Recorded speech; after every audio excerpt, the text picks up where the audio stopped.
We're Batman at 89.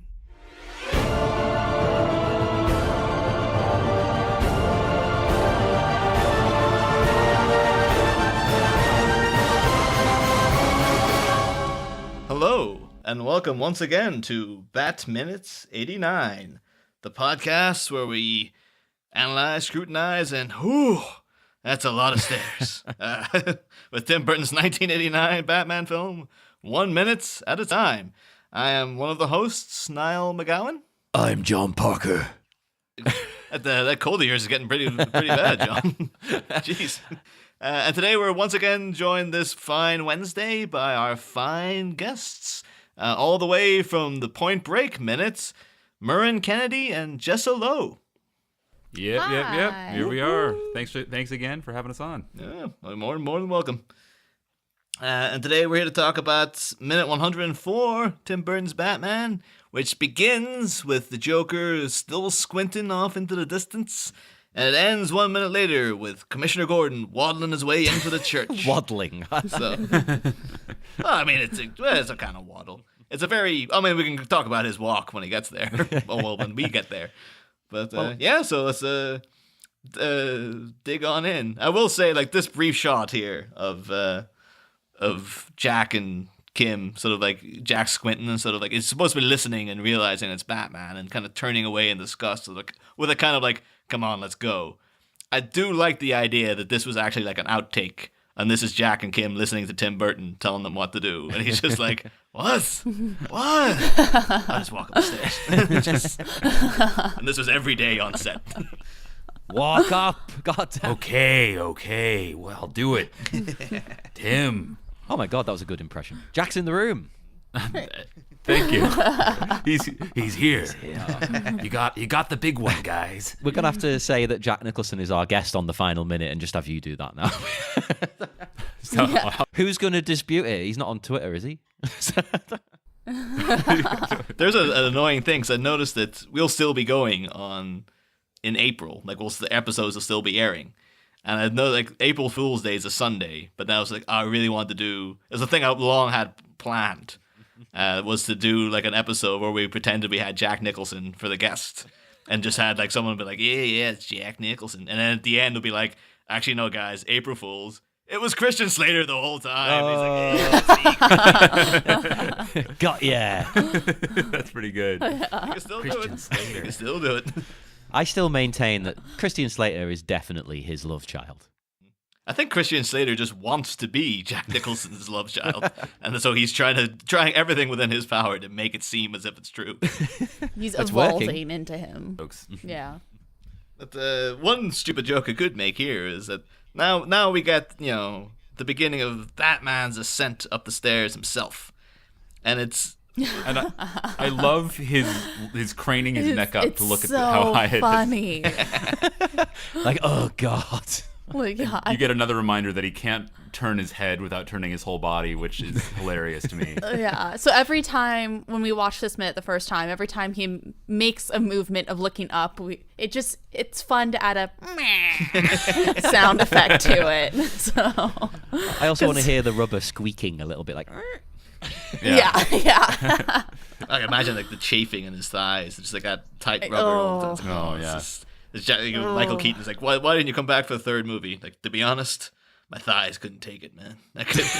Yeah. I mean, that has to be a pretty uncomfortable suit. Yeah, the sweat in there, it's just trapped. Oh, yeah, it's not meant to be comfortable. I've heard him say that it wasn't at all. I don't think any of the bat suits are ever comfortable. I think it's pretty much impossible to make that outfit comfortable.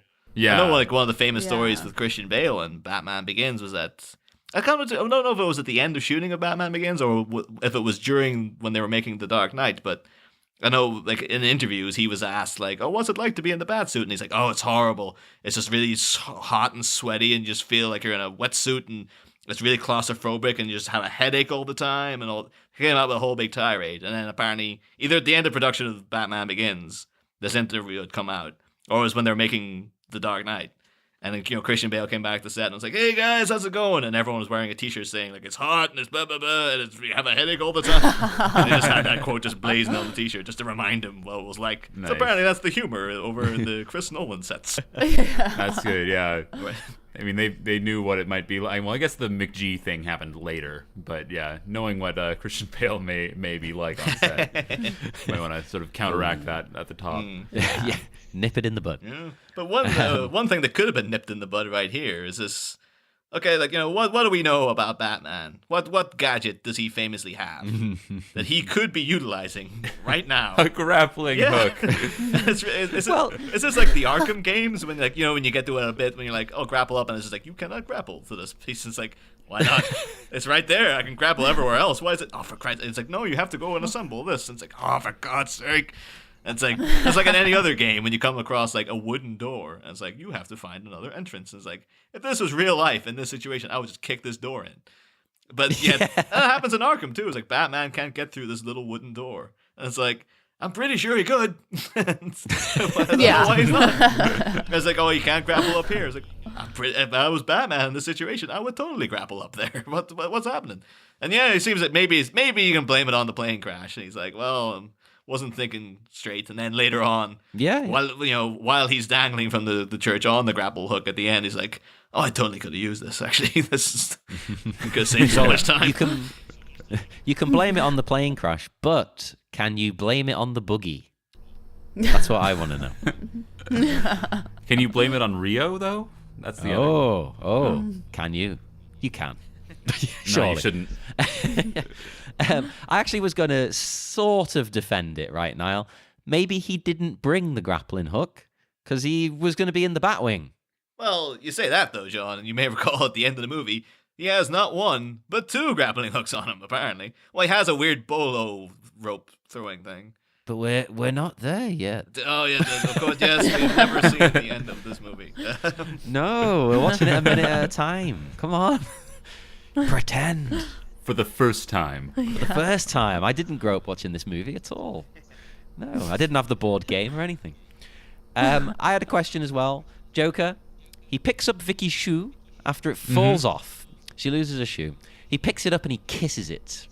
Yep. Now, is he being creepy? Is he into feet? Like, I don't really understand this thing. I don't get the whole foot thing in general. I'm not Tarantino. Yeah. So what's he going for? Is he just trying to freak her out?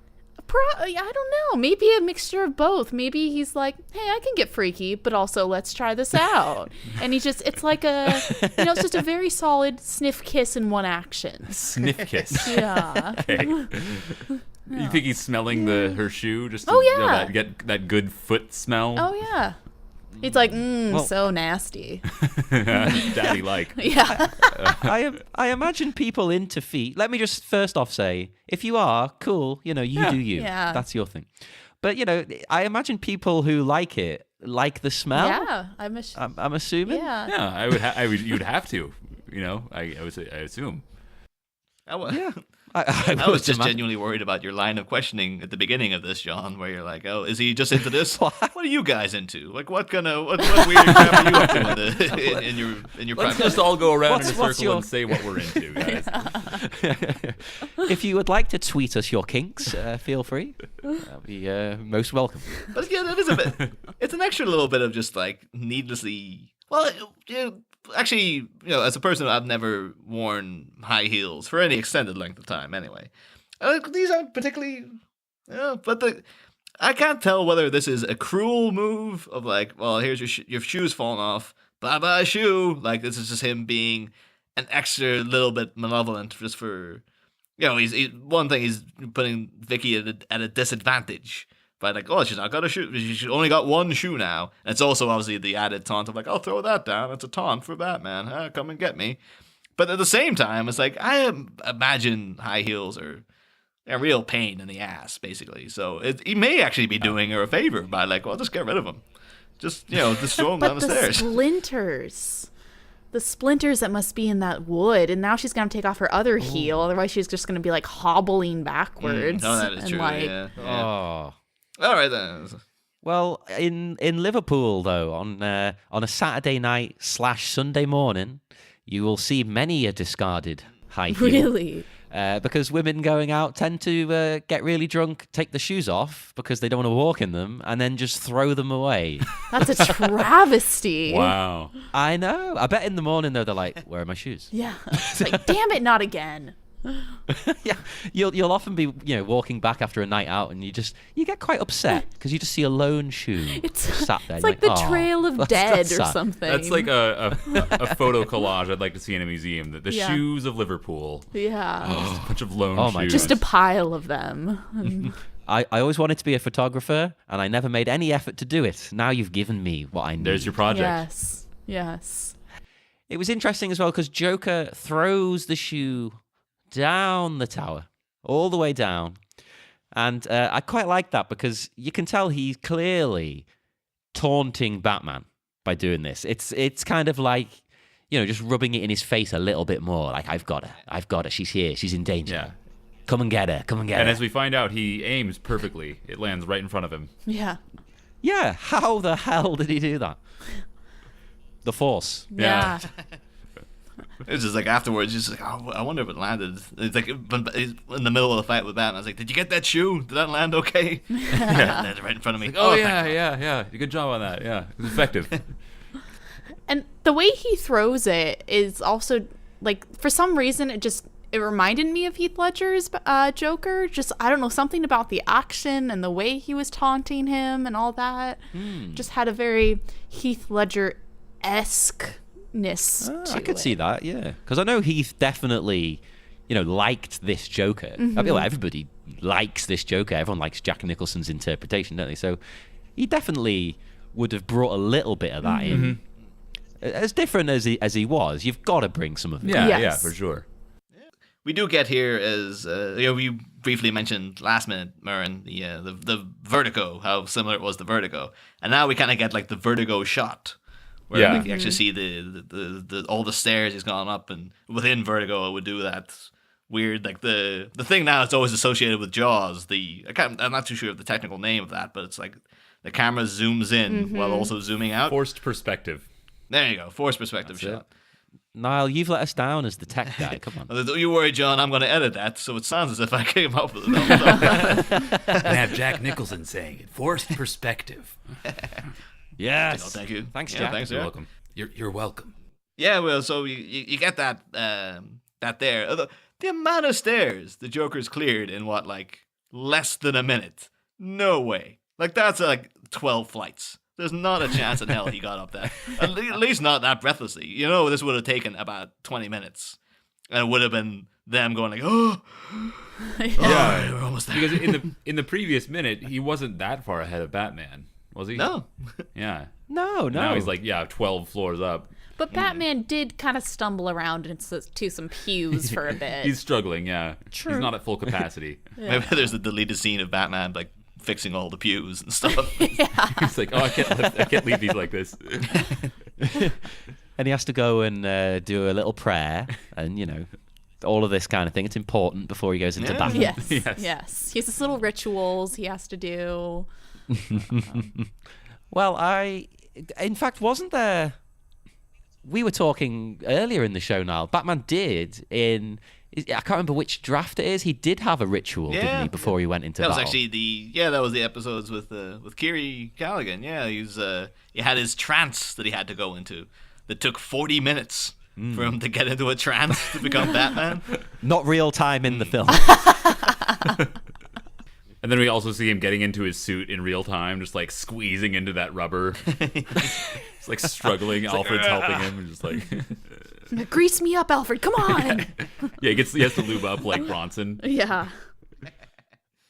But beyond that, again going back to Vertigo and going back to housekeeping, a little bit of something that we should have mentioned way ages back. But, God, what's up with us? We're ruining this whole podcast. I was like, it was one of the, I actually remember the exact minute that I've been holding on to it then because I was like, oh, there's a Vertigo related thing coming up later, so I'll save it for then. But way back in the minutes where Vicki was stalking Bruce, that was when we were with Brierly Bishop, and we end up talking about Steam for 5 hours. there's actually a very It's blatant Steam the substance or Steam the game software? Steam the substance. Yeah. Okay. And the general Yes, sewer sir. workings of Gotham City was Okay. a tangent we went down for quite some time. If it was the gaming one, I could have talked for about 12 hours, not 5. But we did. Within that scene, there's actually a very blatant Vertigo reference because it has Vicki, going after Bruce and checking out the various areas in the day-to-day life of a love interest, which is something that happens in Vertigo with when Scotty, Jimmy Stewart, is pursuing Kim Novak, Madeline. And he goes, follows her to various places. At one point, she actually leaves roses out for a dead relative, which is exactly what Bruce Wayne does as well. And within that minute, Danny Elfman actually has kind of like audible cues to Vertigo. Like he's actually got a little bit of a Vertigo twist in the music as well. Oh, nice. And so it was very consciously a thing they were trying to do. And of course, then classically, Vertigo would end with, a climax within a church bell tower. And pursuit up the stairs. And it also deals with the idea of someone having a dual personality. There's someone who you think is one person, but is actually somebody else, and all this kind of business. It's all wrapped up in there, and no doubt in my mind that Tim Burton was well aware of that. So, I'm It assuming goes that a lot deeper than I even thought. Yeah. Yeah. So that's why that's all there. You've definitely made up for your not knowing what the term for forced perspective at this point. I don't know what you're talking about, Murren. Yeah. I came up with that perfectly by myself. I like how here as well, I was saying Joker threw that to taunt Batman. It lands right next to him, and it doesn't work. He doesn't pay any heed because he knows he's got to stop the Joker. He's got to do it now. He's not even phased by this. He's like, okay, fine, whatever, moving on. Well, to be fair, like what do you really boom, want him to do? Just be like cradling the shoe and crying and stuff? No, but it's to freak him out a little bit. He's trying to get in his head, isn't he? He's trying to play mind games. But you can't really play mind games with this Batman, at least. I just got another Seinfeld reference in my head there. I was like, I have had it up to here with your macho head games. It's like the Batman shouting out up to the Joker, I've had it up to here. I mean, it would have been kind of romantic if he had picked up the shoe and then just like carried it with him and been like, here you go. Just like when he was straps it older. to his belt. Yeah, like I'll save this for later. Oh, that would have been really nice, right? And then he could have ended up using it in a different context. He could have stabbed Joker through the skull. Yeah. That Yeah. would be a really good To knock him way to off. end it. So I romantic. was watching Single White Female last night, and I picked up this. Give you some ideas. That'd be awesome. But actually, it also should say, probably should have mentioned in the last minute as well, there's another thing from the original draft that would have been around this time that we probably should mention, again involving Robin. At this point, Robin would have helped Batman out of the wreckage, but Batman is so incredibly wrecked himself that he couldn't really walk.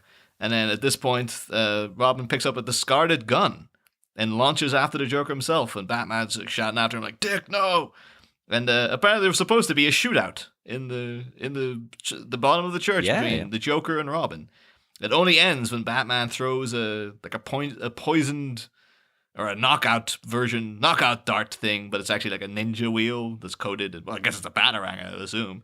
But get into Robin's leg and knocks him out, and that's why Robin's not in the rest of the climax. Whereas, and then the scene pretty much as it is, only they cut out a lot of the walking. It seems to be pretty much just like, Joker goes up to the roof, and Batman follows him, and then the climax happens. Again, we could have seen all that in real time. Have them just walk up the steps, the camera's following them the whole way. Yeah. Well, I think we should be trying to keep track of, Joker says it's going to take him 10 minutes to get up here. And yet he seems to have leaped countless stories within seconds. But we should be keeping an eye on, like, how long does it take to get from when he says 10 minutes to when that helicopter actually shows up. Because I'll be interested to see if they made the effort to be like, it is exactly 10 minutes. But then it's like, well, you also didn't account for the fact that he seems to go up an 800-foot tower within the space of If the Joker is traveling north at 12 miles an hour and Batman is traveling south at 13 miles an hour, will they meet in Chicago? If we have any teachers listening to the show, can you please set that as a question for your students and then bring us the results? Batman and Joker climbing a tower. How long does it take? Yeah, something could be made out of that. I might have paid attention at school if those were the kind of questions I was given. Oh, totally. Yeah. Bat math. I remember in one of my classes in 7th grade, one of my teachers had a question on the test, who would win, Spider-Man or Superman? And if you answered the like who he didn't like, you literally got the question wrong on the test and lost points. Yeah. So what was the answer? Superman. Well, yeah, you can't beat Superman. That's why I'm not... Exactly. I don't want to say I dislike him. That's a bit harsh. But that's why I find it hard to like him. Because you know he's going to get out of every situation. Exactly. I mean, you know Batman is because he's the star. But with Superman, you never feel like he's in danger. Because you're just like, well, he'll just find... He'll have some weird way of just getting out of the kryptonite thing. It'll be fine. He'll just spin the world backwards. There's only so many things you can do with Superman. It's always, Lex Luthor got some kryptonite, or there's another person from Krypton who's fighting him. Like it has to be one of those two things because there's no one else who can face him. I feel bad though the fact that we have literally seen the fight now in a live action film between like who would win, Batman or Superman, and yet even at that, it's just like even within the confines of that fight, it's like no, because you're not taking this into account and. Like, everything about it is just like... Well, everything about that fight, as cool as it is to watch, it is just like, why isn't he just doing this? Or why isn't he doing that? And, the whole business of, like, Superman, he needs to tell Batman that Lex Luthor has kidnapped his mother. And instead of that, like, Batman just throws a couple of punches, and Superman's like, right, we're fighting. And it's like, why don't you just hover above him in the sky where he can't get you and shout down to him, he's kidnapped my mother, you idiot! Yeah. But anyway... Whose name, by the way, is Martha. What? Why do you say Martha? What? What? Anywho. Yes. Anywho. This movie, this minute. Well, the cops turn up finally, and what are those? Are they ambulances, or is that like just another type of police vehicle? Those like trucks.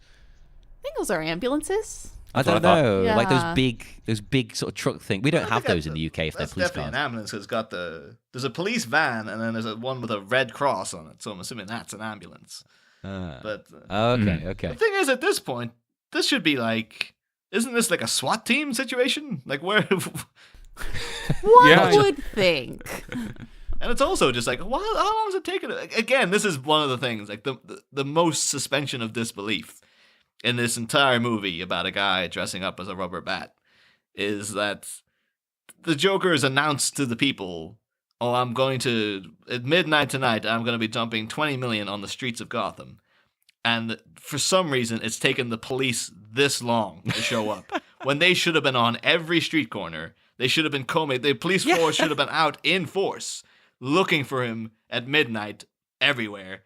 And yet he successfully managed to have a giant parade where he dumped 20 million and then poisoned half the crowd, where Batman showed up and had to take care of balloons, and then still at the time to crash a plane and then get halfway up the cathedral before the police showed up, which is just insane. That's why Gotham needs Batman. The Yes. police force is just not doing anything. Well, I researched police response times. Oh, wow. The most We don't want to get recent political one- here. Well, no, I'm not. Yeah, I'm not going to I'm just say kidding. it's good or a bad thing. We'll bring the facts to light. Now, the newest sort of figures I could get without spending all afternoon looking at it, which I wasn't going to do, was 2012. They were readily available. The average New York police response times, they were listed as 9.1 minutes. So, I mean, how long has this actually been going on after the chaos? Because let's say, they were lazy, they didn't come out for the parade, but once the parade went south, I mean, this is definitely longer than a New York average police response time, I would say. Yes. Longer than a New York minute. We all know everything can change in a New York minute, so... Yeah. Well, interestingly, the average ambulance response times are 9 minutes and 23 seconds. So right. they would normally arrive slightly later. Now, what I wanted to see was like the fire trucks come and they have the big net because they know someone. I guess they probably know they're up in the tower, right?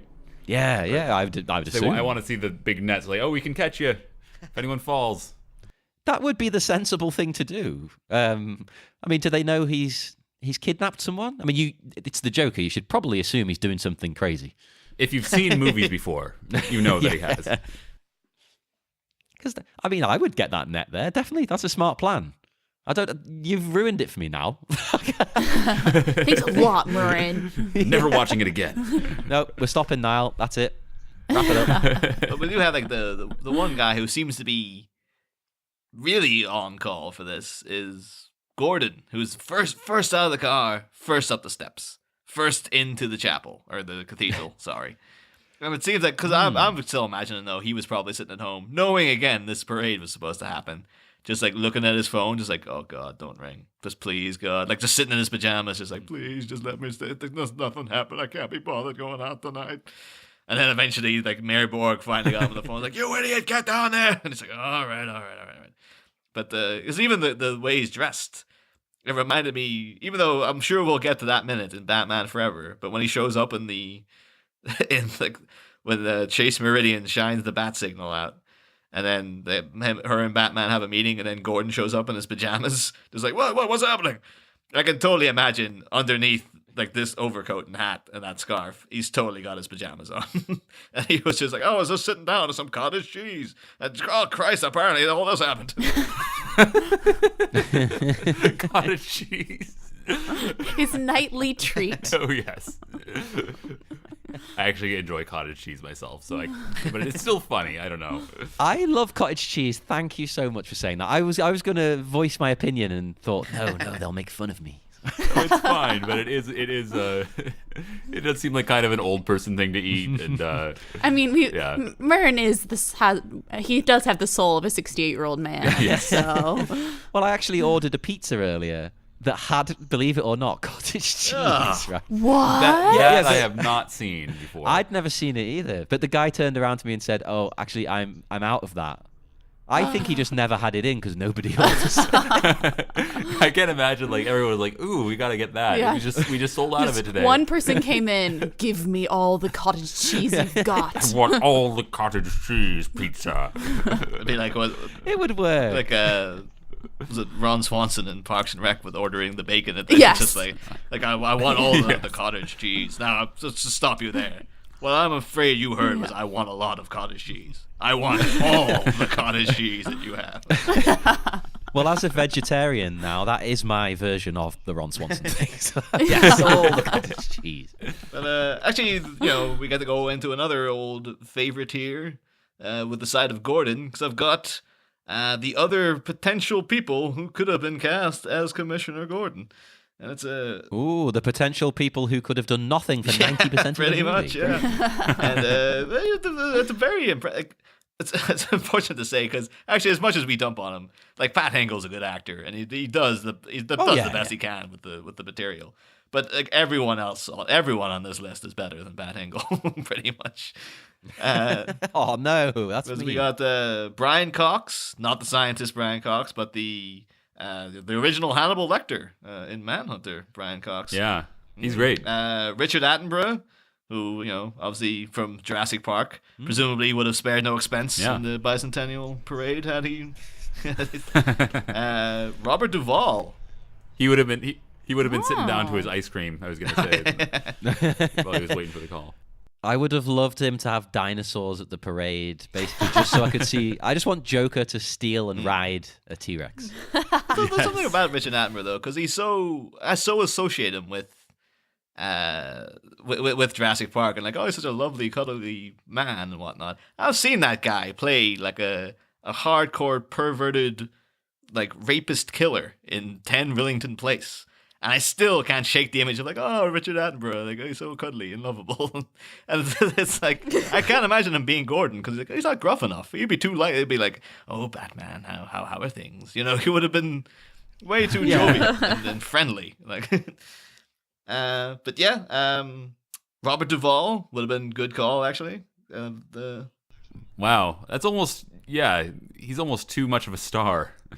at this point. Like he was like an Academy Award winner. Yeah. Oh, I mean, that's the thing. I think a lot of these people may have signed, who were apparently been coaxed into it. They probably did look at the script and were like, "That's the part. That little tiny bit is the part. No, I'm not wasting my time doing that." But had it been like the Gary Oldman version of Commissioner Gordon, a lot of people like back in '89, like one of the other people considered for it was Robert Redford, who would have been a great Commissioner Gordon. But there's no way he would have been. I'm coming in to be in like 5 minutes of the movie. Like what? If you want Gordon, why don't you just make him a character like he is? And he's even more of a character in the old Adam West show. Why? Yeah. Well, I think if they'd have cast someone like that, they probably would have padded the role out a bit more. Yeah. But you think. But one of an interesting one, Martin Scorsese apparently was. What? Yeah. Really? Wow. I have seen Scorsese act, but like, I think that might have bon like, we're just spitballing ideas. At one point, they were like, "You got your director's list mixed up with our Commissioner Gordon list." I want to see Martin Scorsese's Batman now. Joker. Not God. as Batman, his Batman movie. Well, he's supposedly making a Joker movie, right? Or producing it. Yeah, or it's supposed to be producing it. But then people instantly went like, "Oh, Leonardo DiCaprio's going to be in it." It's like, I don't know if there was any official word on that. People just assumed because they saw Scorsese, it's obviously got to be Leo. But Well, Yeah. and also I'd be because surprised Leo- if it actually happened at this point. It sounds like the biggest rumor. yeah, but- I mean, Who knows? it couldn't be worse than Jared Leto. So it's like, well, if they make it, then by all means, go right ahead. Well, Leo is morphing into Jack Nicholson anyway, looks-wise. Have you noticed this? He looks like him. Yeah, I can see that. Like, as each day passes, he's transforming. I'm hoping it's accidental and it's not, I go to a surgeon, I want to look like Jack Nicholson. Just a little bit more each day. His next stage of evolution. In fact, we ask a lot of our guests this, and we haven't asked either of you this yet. You can both answer, or neither of you can answer. It's up to you. Jack Nicholson, sexy guy or not a sexy guy? Because Niall's under the 100% no. impression that he was regarded as a handsome chap. I think Jack Nicholson is so freaking creepy. Yeah, I mean, you have to go back to like I think that I haven't seen Easy Rider before. That was like one of his earliest when he was really a young man. I have seen One Flew Over the Cuckoo's Nest. And 100% no for me. On that. Have you seen him in that? Yes. Even in that, yeah, I would have to agree. But yeah, maybe if I saw him in the right role, maybe I don't know if Easy Rider or something else around that time. Maybe in About Schmidt. He's sensitive in About Schmidt. About Schmidt, sure. Okay, that is not what I. I didn't expect that. He's writing those letters to that kid, and that's a little Takes bit more that endearing. steamy hot tub with Kathy Bates. Right? Is that who it is? Steamy. I don't remember. Yeah. No, Speaking it's of a weird steam, one. no. Yeah. Let's go on Steam talk again now. It's interesting because I think for a while there it was 50-50. Some people did, even though they thought he wasn't necessarily handsome, they kind of were attracted to him. But lately it's all been no's. Yeah. So you've skewed it now. Yeah, I can see like he's dangerous and kind of mysterious. That's something I can give him, but Really? He's kind of sleazy, maybe. and some people like that. He's really skeezy. he's more skeezy, isn't he? I was trying to sort of paint it in a more positive light, but yeah, I think we're both on the same page here. I've never thought of him that way.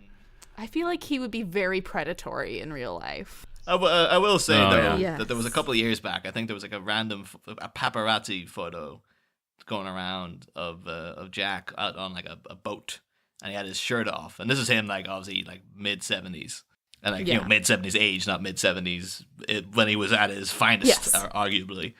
And one of our mutual friends, me and John, this girl, and I remember she loves Jack Nicholson. She's one of the people who I've always seen. It's like, oh yeah, he's such a fox. I absolutely love him.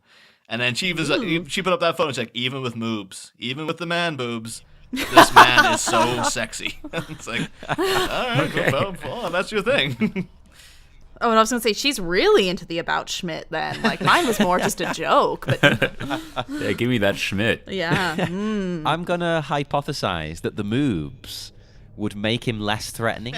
so it would kind of soften him a bit and make him, he's got a lot less edge. He's less dirty and sleazy then, isn't he? If he's got moobs, you're like, oh. He's truly the cuddly teddy bear. Yeah. It's all a ploy, though, by Jack. Yeah. Now, I'm curious, Jessa, what do you think of the Keatster as a woman? What? Michael Keaton. What do you think? Is he handsome? Oh, I thought you meant like, what do I think of him as a woman? Not what do I think like. I think he'd make a good woman. If Those he was lips. dressed as a woman, I think I would say yes, totally sexy. Yeah, 100% no. I'm Michael Keaton too. Oh, wow. Yeah, okay. yeah. This is a low blow. This is a dark day for the men of Batman. I know. Sorry, guys. I thought you said yes to Keaton. I was ready to go, ooh, and then no. Well, I was going to bring up in an earlier minute, in the previous minute, when you first see him emerge from the thing, that whatever he's in, and you see him from the back, and I got all excited because I thought he was in the Jaden Smith thing, but then he turns around and actually he's in a black outfit. Normal Batman. He is all chiseled cheek. Not chiseled jawline, chiseled cheek. And that's all that I could think of when I saw him, is that he has very muscular looking cheeks. And that's all I can't distance him from that or Birdman. He does a lot of chewing. That's how he gets those built up. We had someone on, though, recently saying that they thought Michael Keaton looked better now. Like as old balding man Michael Keaton, but they're like, oh, I think that might have been Kiri Callaghan again. But there was someone I was editing recently who was like, oh yeah, no, he looks way better these days. I'm like, oh well, if that's your thing. Well, but I mean, he looks very gruff and kind of more masculine now. So if that's your, I agree with that's that. your thing. When he was younger, he always looked kind of weird to me younger, and especially because of the era he was acting in. Everything kind of looked airbrushed and kind of like too smooth and. Yeah, I think he looks a little bit more, like masculine and sort of like he's grown into his age a little more. He looks, kind of gruff. And I mean, like, I'm all about my old man crushes, but that's just not my type of old man crush. Like, There's a line. Exactly. Like, give me Jeff Bridges, yes, but not. I feel like we have to go through to find someone that one of you guys could have the hots for in Batman. It's like, Robert Wool. What about Robert Wool? What do you think of him? Well, Murren, what do you think about Kim Basinger? Kim Basinger. Kim Basinger? Basinga. Bazinga. Oh, God. Yeah, sure. I mean, I haven't actually seen her in a lot of movies. I haven't watched a lot of movies from that era. I remember her from L.A. Confidential and this. And, she's attractive. She's got good hair. I wouldn't, put her on my, top 10 crushes or anything like that. But, yeah, totally. She's a knockout. Mm-hmm. Can't deny it. Well, that's praise then. We've got some praise for someone. Yeah. There we go. So before we head off once more, I won't say up the tower. No, I was going to try and find something funny I could say, but no, there's nothing funny. Before we head off into the dark night, that's the only thing I can say ever. Would you like to tell our good listeners where they can find Point Break Minute and yourselves online? Yeah, sure. We're you can search for Point Break Minute. Our host is Buzzsprout.com. We're on iTunes and Google Play. You can also check out our Point Break Minute listeners surf shop on Facebook. Continue the Point Break discussion, and we can with lots of funny videos and stuff like that. When I remember to post things, and other people post things occasionally. Point Break, Bodie, Utah, surfing, etc. What more do you want? Well, I mean, you can't really surf in Liverpool here, but, otherwise, what more do you want? But join us as well, because we'll be back on Friday. We will have minute 105 of Batman. If you want to speak to us in the meantime, send us a tweet at Batminute89, or join us on the Batminute89 Listener Society. We didn't think of an imaginative name for that. We couldn't be bothered. Well, actually, I've come up with loads of names since, and it's like, I can't change it now. People won't find it. Maybe we'll change it next season. We will see. Yes, see you again on Friday. Next time, Chime Crimes. The stairway stalking concludes with a despicable dyad in the heavens. But will a felled bell send the bat straight into hell? Find out Friday. Same Bat Pod, different Bat Minute.